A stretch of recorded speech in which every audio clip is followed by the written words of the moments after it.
Sheriff Lee Baca just pled guilty to an obstruction of justice charge in connection to a 2011 investigation by the FBI.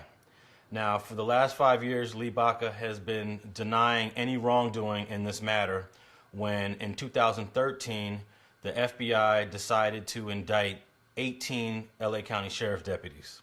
Immediately, Lee Baca and all the higher echelon of the LA County Sheriff's Department said that there was no wrongdoing and that if there was, that was on the deputies who acted out of policy. But it turns out not only did Lee Baca know what was going on in the LA County jail with these deputies, he signed off on it.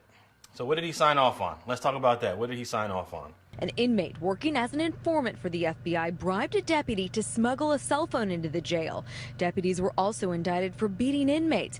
Gabriel Carrillo, who showed me pictures of his injured face in 2013, won a suit against the department. For too long, the powers that be in Los Angeles just acted as if there wasn't a problem here because Lee Baca and other people in the Sheriff's Department were saying, trust us, there is no problem. Well, there was a massive problem. So in 2011, an inmate in the LA County jail named Anthony Brown made complaints about excessive force and police abuse in the LA County jail. And then shortly thereafter, an FBI agent visited Anthony Brown and decided to use Anthony Brown as an informant. And in doing so, the agent, which happens to be a female, I think this is important to note, this female FBI agent slid Mr. Brown a cell phone and asked him to document any police abuses that was going on in the county jail. Quickly thereafter, deputies figured it out. Deputies figured out that he had a phone and he was documenting things that was going on in the jail.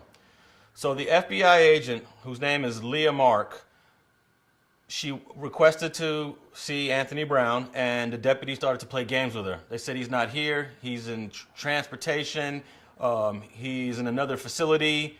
So they made every excuse in the book to prevent the FBI agent from contacting Mr. Brown. I guess the deputies were a little scared because they knew that she was onto something and that Mr. Brown was going to expose a lot of inappropriate activity that was going on in the county jail. So Lee Baca and Paul Tanaka, second in charge, LA County Sheriff, ordered deputies to go visit the FBI agent at her house and intimidate her.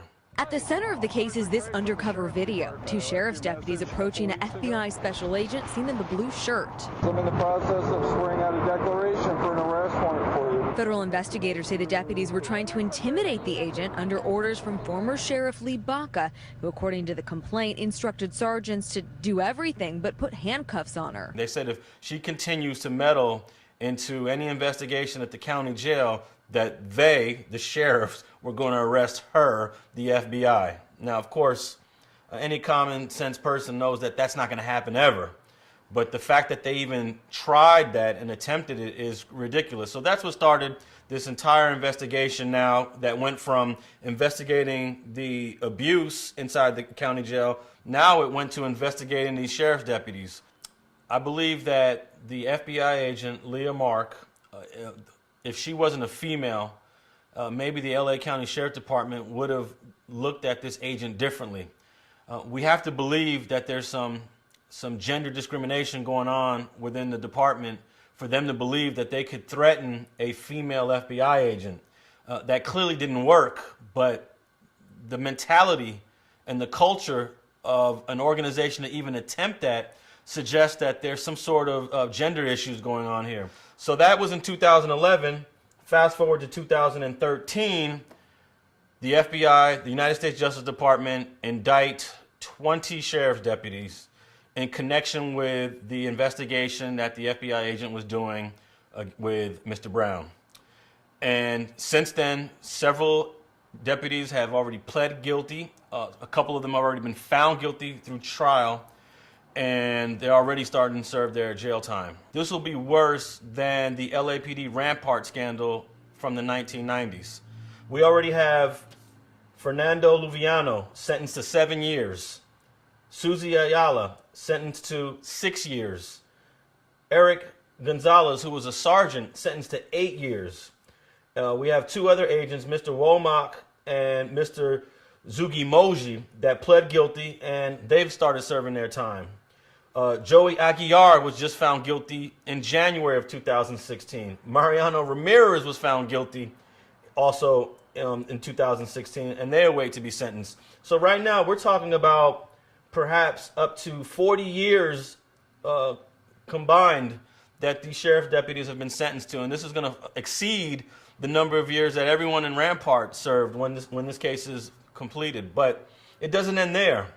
I would say this is more concerning than what we found in Rampart back in the late 1990s, early 2000s, because there wasn't the chief of police or the assistant chiefs were not ordering Rampart officers to do all of these ridiculous activities. Now let's talk about Paul Tanaka for a moment, because this is a guy who's second in charge in the LA County Sheriff Department, but he's also a 3-term mayor in the city of Gardena. This guy actually has 2 city jobs, two official jobs, and he is probably the most beloved resident of Gardena. If you go to Gardena and talk to anyone there about Paul Tanaka, they love Paul Tanaka. In fact, people on the city council say Paul Tanaka is one of the nicest and respectful persons that they've ever met. And he probably is, but Paul Tanaka has a history. Back in the 80s, Paul Tanaka was part of the Vikings gang. We're going to call the Vikings a gang. The Vikings were a group of deputies that was handpicked to be a part of this task force, and in the process of their investigations, they pretty much violated the rights of defendants and suspects, beatings and shootings, but it didn't really get the spotlight or the attention because we're talking about the 1980s. This is pre-cell phones, pre-social media. But it's well documented that not only was Paul Tanaka a member of the Vikings, he has a Vikings tattoo which shows his allegiance to this organization that by most experts was involved in all kinds of civil rights violations. Now, when Paul Tanaka was indicted, he did step down from his job in Gardena. But what's crazy is that he had the audacity to actually run for the sheriff's position after Lee Baca had stepped down. Hi, my name is Paul Tanaka, and I'm running for Los Angeles County Sheriff. I'm a 33-year veteran of law enforcement with a proven track record for fighting crime on the streets to make your community safer. And he is going on trial this year for allegations connected to what's been going on in LA County Jail. Now, this also brings up, why has the District Attorney of Los Angeles done absolutely nothing about this?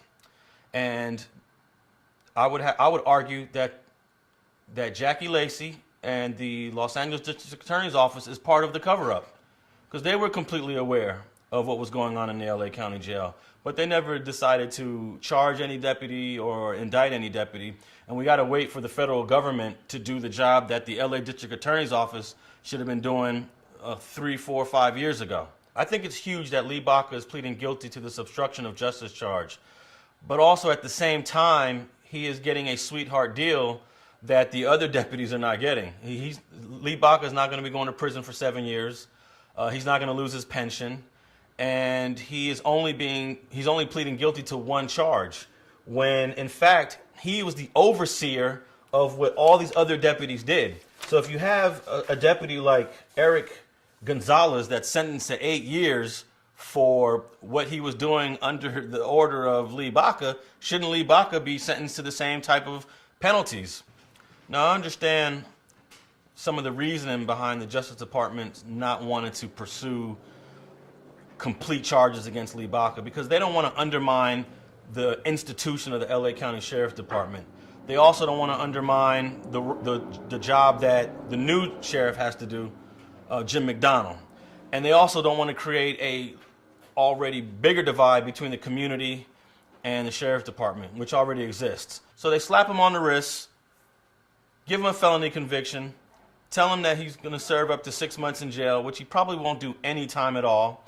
And to a certain degree, most people are satisfied. I think one of the reasons why it's not going to get the most critical eye is because Lee Baca came into the department as a reformist.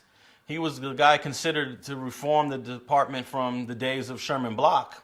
And he's also a man of color. He is a Latino man that created lots of relationships in the community. And most of the people actually like Lee Baca. So it's kind of difficult to see Los Angeles turn on Lee Baca. I think it's very difficult for people to even believe that Lee Baca was behind this. And here's another thing. If Lee Baca and Paul Tanaka are willing and able to threaten an FBI agent, that means they will intimidate and threaten anyone. After the guilty plea of Lee Baca, I thought that the United States Justice Department should have mandated the department to issue some sort of protocols and some policies to prevent this from ever happening again. It doesn't seem that right now the LA County Sheriff Department is under any sort of consent decree or under any obligations to fulfill from the federal government. So to a certain degree, we could argue that nothing's changed really, and life goes on in the LA County Sheriff Department. There's a new sheriff, Jim McDonnell, and most of these rogue sheriffs hopefully have been removed, but there's still that element that's present, and the federal government didn't really do anything to make sure that these abuses that were taking place in the LA County Jail will be remedied. Tell me what you think of this LA County Sheriff's scandal and leave a comment below. Thank you.